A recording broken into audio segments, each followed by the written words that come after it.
Tiap hari, kita scroll media sosial berjam-jam. Kita tahu tren, drama, konten hiburan. Tapi di saat yang sama, banyak dari kita nggak sadar bahwa keputusan politik dan juga ekonomi itu justru menentukan hidup digital kita saat ini. Di era sekarang, kita bangun tidur langsung pegang HP, scroll TikTok, Instagram, YouTube. Tapi pernah nggak sih kita berpikir, emang keputusan politik dan ekonomi itu mempengaruhi hidup kita ya? Hai Kak. Di dunia ini lagi ada fase perubahan besar, yaitu digitalisasi, AI, dan ekonomi yang stabil, serta politik yang sering masuk ke ruang digital. Harga naik, lapangan kerja berubah, serta algoritma yang tidak teratur.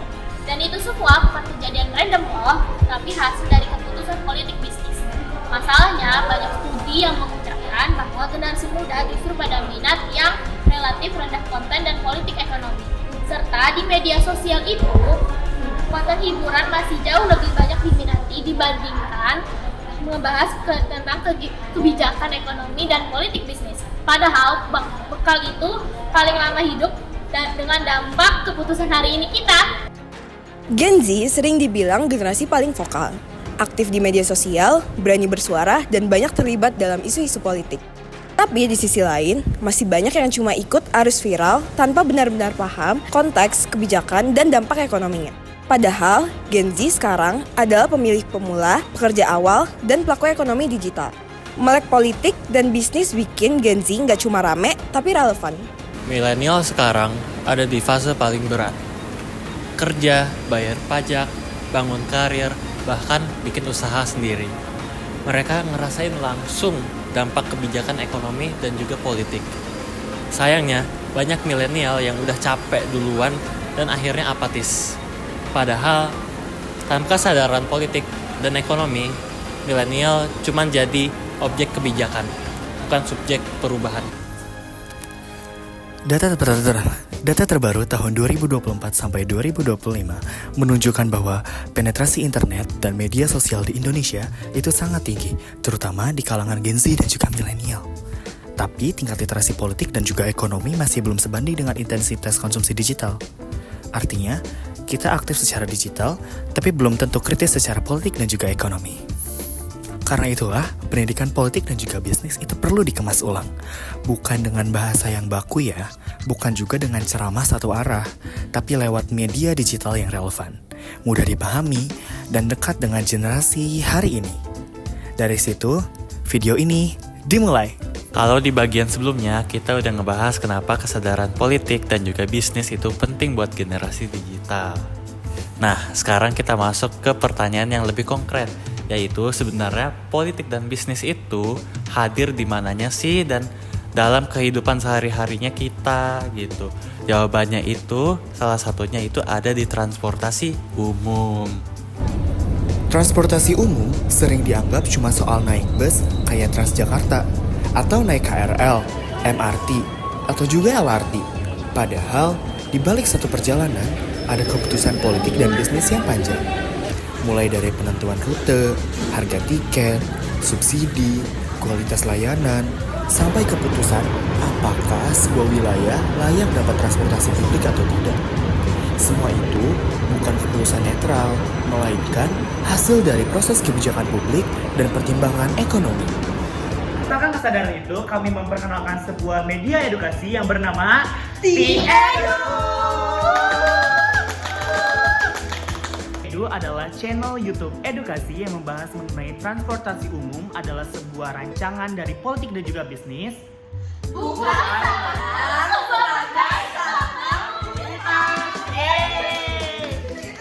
Konten T-Edu membahas pertanyaan-pertanyaan yang dekat dengan pengalaman sehari-hari, seperti kenapa tarif transportasi itu bisa naik ya? Siapa yang membiayai pembangunan MRT? Kenapa transportasi umum di satu kota itu maju, tapi di kota lain tertinggal? Nah, lewat dari pertanyaan sederhana itu, penonton diajak melihat bagaimana kebijakan pemerintah, model bisnis, dan kepentingan ekonomi saling berinteraksi. Nama T-Edu itu berasal dari kata transport dan juga education. Maknanya sederhana, menjadikan transportasi sebagai pintu masuk untuk memahami politik dan juga bisnis. Dengan pendekatan ini, topik yang sering dianggap teknis itu bisa jadi media pembelajaran yang kontekstual dan relevan. Target utama T-Edu itu adalah generasi Alpha, Millennial, dan Gen Z. Ketiga target ini merupakan yang naik transportasi umum, yaitu adalah pelajar, mahasiswa, dan pekerja, maupun dari bagian masyarakat perkotaan. Namun, sebagian besar mereka tuh menjadi pengguna yang pasif, tanpa pernah diajak memahami untuk membentuk layanan tersebut. Nilai utama yang dibawa oleh T-Edu itu adalah kesadaran bahwa transportasi umum itu adalah wujud nyata dari hubungan antara politik dan juga bisnis. Di satu sisi, negara itu berperan lewat kebijakan, regulasi, dan juga subsidi. Tapi dari sisi lain, bisnis juga berperan lewat investasi, efisiensi operasional, dan juga keberlanjutan finansial. Ketika salah satunya tidak jalan dengan seimbang, dampaknya itu langsung dirasakan oleh masyarakat. T-Edu diposisikan sebagai media edukasi politik dan bisnis yang berbasis pada pengalaman sehari-hari. Kami tidak hadir sebagai akademisi yang menggurui, tetapi sebagai media yang menjembatani teori dengan realitas. Transportasi umum dijadikan contoh konkret agar politik dan bisnis tidak terasa abstrak dan jauh. Gaya penyampaian dan visual. Gaya penyampaian T-Edu dibuat sederhana, visual, dan berbasis data. Peta rute, grafik penumpang, skema pendanaan, hingga perbandingan antar kota digunakan untuk membantu pemahaman. Dengan cara ini, edukasi tidak hanya informatif, tetapi juga menarik bagi generasi digital. Melalui T-Edu, kami ingin menunjukkan bahwa pendidikan politik dan bisnis tidak harus selalu dimulai dari isu besar dan abstrak. Transportasi umum menjadi contoh nyata bagaimana kebijakan politik dan strategi bisnis mempengaruhi kualitas hidup rakyat. Selanjutnya, kami akan menganalisis posisi dan tantangan T-Edu serta sistem transportasi umum ini menggunakan beberapa framework. Yang itu ulang, tapi nggak usah diinin ya. Melalui T-Edu, kami ingin menunjukkan bahwa pendidikan politik dan bisnis tidak harus selalu dimulai dari isu besar dan abstrak. Transportasi umum menjadi contoh nyata bagaimana kebijakan politik dan strategi bisnis mempengaruhi kualitas hidup masyarakat. Selanjutnya, kami akan menganalisis posisi dan tantangan T-Edu serta sistem transportasi umum ini menggunakan beberapa framework yang telah dipelajari. Framework pertama yang kami gunakan adalah framework PESTEL. Nah, framework ini membantu kami untuk melihat-lihat faktor eksternal yang mempengaruhi transportasi umum dan juga bagaimana hal tersebut relevan dengan konten edukasi T-Edu. P. Politik. Dari sisi politik, transportasi umum sangat bergantung pada kebijakan pemerintah. Mulai dari penentuan anggaran, subsidi tarif, regulasi operator, hingga prioritas pembangunan infrastruktur. Semua itu adalah keputusan politik yang secara langsung menentukan kualitas dan layanan transportasi publik. Bahkan, perubahan kepemimpinan atau arah kebijakan saja bisa langsung berdampak kepada keberlanjutan sistem transportasi umum. Kita lanjut ke ekonomi. Dari sisi ekonomi, transportasi umum beroperasi dengan keterbatasan dan juga biaya pendapatan. Jika tarif terlalu murah, pemerintah juga harus menanggung subsidi yang besar. Namun jika terlalu mahal, resikonya adalah penurunan jumlah juga menurun. Disinilah keputusan bisnis dan kebijakan ekonomi negara harus berjalan seimbang. Dari sisi sosial, tingkat kepercayaan masyarakat terhadap transportasi umum itu masih menjadi tantangan. Faktor kenyamanan, keamanan, dan budaya penggunaan kendaraan pribadi mempengaruhi minat masyarakat untuk beralih ke transportasi publik. T-Edu itu berperan sebagai media edukasi untuk membangun kesadaran sosial ini. Kalau dari segi teknologi, kemajuan teknologi itu mempengaruhi transportasi umum, mulai dari tiket elektronik, aplikasi terjadwal, terus juga hingga kalau misalnya dari kemajuan teknologi,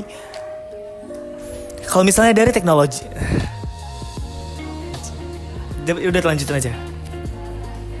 Kalau misalnya dari teknologikal, kemajuan teknologi itu mempengaruhi sistem transportasi umum, mulai dari tiket elektronik, aplikasi jadwal, hingga integrasi data. Teknologi juga menjadi peluang bagi T-Edu untuk menyampaikan konten edukasi yang berbasis visual dan juga data. Kalau dari sisi lingkungan, transportasi umum itu sangat berkaitan erat dengan isu lingkungan, seperti pengurangan emisi karbon serta kemacetan. Kebijakan transportasi umum sering dikaitkan dengan agenda pembangunan berkelanjutan. Kalau dari sisi hukum tuh regulasi standar keselamatan, pola kerja sama pemerintah dan swasta, serta hak dan kewajiban dari transportasi. Kejelasan regulasi dapat menghambat inovasi dan investasi. Melalui pastel dapat disimpulkan kalau transportasi umum sangat dipengaruhi oleh faktor eksternal, yaitu dari semua berkaitan berlangsung pada politik dan bisnis. Framework kedua yaitu Porter's Five Forces. Framework kedua yang kami gunakan adalah Porter's Five Forces untuk melihat dinamika persaingan dan keberlanjutan transportasi umum sebagai sebuah industri. Yang pertama ada persaingan antar penyedia atau industry rivalry. Persaingan terjadi antara berbagai moda transportasi seperti bus, MRT, LRT, KRL, hingga transportasi online. Kualitas layanan dan efisiensi biaya menjadi faktor utama dalam menarik pengguna. Yang kedua, ada ancaman pendatang baru atau threat of new entrants. Masuk ke sektor transportasi umum membutuhkan modal besar dan izin pemerintah. Hal ini membuat ancaman pendatang baru relatif rendah, namun tetap bergantung pada kebijakan deregulasi. Yang ketiga, ada ancaman produk substitusi atau threat of substitutes. Transportasi pribadi dan layanan ride-hailing menjadi substitusi utama transportasi umum. Jika transportasi umum tidak efisien, masyarakat akan beralih ke alternatif lain. Yang keempat, ada daya tawar pengguna atau bargaining powers of buyers. Pengguna memiliki daya tawar cukup tinggi karena mereka bebas memilih moda transportasi lain. Hal ini menuntut penyedia transportasi umum untuk terus meningkatkan kualitas layanan. Dan yang terakhir, ada daya tawar pemasok atau bargaining powers of suppliers. Pemasok seperti produsen kendaraan, energi, dan teknologi memiliki pengaruh terhadap biaya operasional. Keputusan bisnis dalam memilih pemasok berdampak langsung pada keberlanjutan layanan. Analisis Five Forces menunjukkan bahwa transportasi umum harus dikelola tidak hanya sebagai layanan publik, tetapi juga sebagai industri yang kompetitif. Framework ketiga yaitu Diamond Model.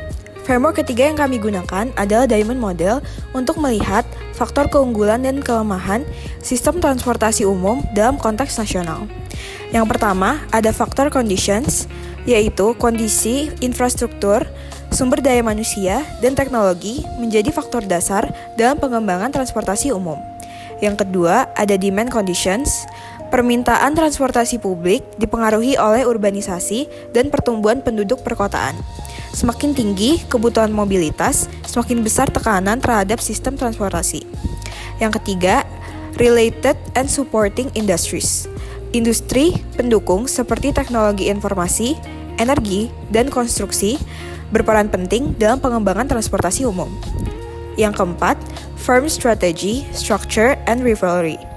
Strategi pengelolaan dan struktur organisasi menentukan efisiensi dan kualitas layanan transportasi publik. Persaingan antar moda mendorong inovasi, namun juga menuntut regulasi yang jelas. Melalui Diamond Model, dapat dilihat bahwa keberhasilan transportasi umum membutuhkan sinergi antara negara, bisnis, dan industri pendukung. Setelah melihat transportasi umum sebagai hasil dari dinamika politik dan bisnis melalui berbagai framework, tantangannya itu adalah bagaimana analisis ini bisa benar-benar sampai dan dipahami oleh generasi digital. Disinilah strategi engagement dan distribusi konten T-Edu menjadi penting. Kalau misalnya dari strategi engagement konten, engagement dalam T-Edu itu tidak hanya diukur dari jumlah penonton, tetapi dari seberapa jauh penonton terlibat dalam berpikir kritis. Konten T-Edu selalu dimulai dari pengalaman yang dekat dengan penonton, seperti antrian panjang, keterlambatan, atau kenaikan tarif transportasi. Pendekatan ini membuat penonton merasa bahwa isu yang dibahas itu bukan sesuatu yang jauh, melainkan bagian dari kehidupan mereka. Setiap video yang disusun dari pola storytelling itu bukan sekedar pemaparan data. Pertanyaannya seperti, kenapa bisa gini sih? Atau, siapa yang diuntungkan? Digunakan untuk mendorong penonton berpikir kritis tentang kebijakan dan model bisnis di balik transportasi umum. Data dan framework yang disajikan dalam bentuk visual sederhana seperti grafik, peta rute, dan ilustrasi skema kebijakan. Tujuannya itu bukan membuat konten terlihat akademis, tetapi membantu pemahaman tanpa menghilangkan substansi. Melalui strategi engagement dan distribusi ini, T-Edu diharapkan tidak hanya menjadi media tontonan, tetapi ruang diskusi politik dan bisnis yang relevan bagi generasi digital. Dengan pendekatan yang tepat, edukasi politik dan bisnis dapat disampaikan secara menarik, kontekstual, dan juga berdampak.